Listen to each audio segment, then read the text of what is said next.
Hi everyone, எல்லோரும் எப்படி இருக்கீங்க? Welcome to Vilvadharsh mini vlogs. இன்றைக்கி சூப்பர் அண்ட் சாஃப்டான ராகி களி எப்படி பண்ணுறதுன்னு பார்த்துடலாம். இதுக்கு மூணு சீக்ரெட் ஸ்டெப்ஸ் இருக்குது. அதை ஃபாலோ பண்ணால் அப்படியே வந்துடும்.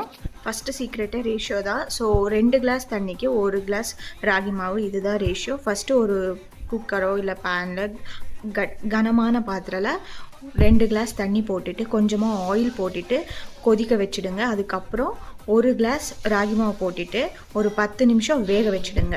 மாவு நல்லா வெந்ததுக்கப்புறம் நம்ம எடுத்து கீழே வச்சுட்டு நல்லா ஜடிக்கணும். இதுதான் செகண்ட் இம்பார்ட்டன்ட் டிப். நீங்கள் எவ்வளோக்கு எவ்வளோ நல்லா திருவுறீங்களோ அவ்வளோக்கு அவ்வளோ மாவு வந்து ரொம்ப சாஃப்ட் ஆகிடும். களி ரொம்ப சூப்பர் ஃப்ளஃபியாக வரும், ரொம்ப டேஸ்ட்டாகவும் இருக்கும். இது நல்லா நம்ம கிண்டிட்டு திரும்பியும் 10 நிமிஷம் லோ ஃப்ளேமில் மூடி வச்சு வேக வச்சுக்கணும். அதுக்கப்புறம் இந்த மாதிரி உருண்டை பிடிச்சி எடுத்து வச்சா சூப்பர் சாஃப்டாக இருக்கும். ட்ரை பண்ணிட்டு கமெண்ட்டில் சொல்லுங்கள். தேங்க்யூ ஸோ மச் ஃபார் வாட்சிங்.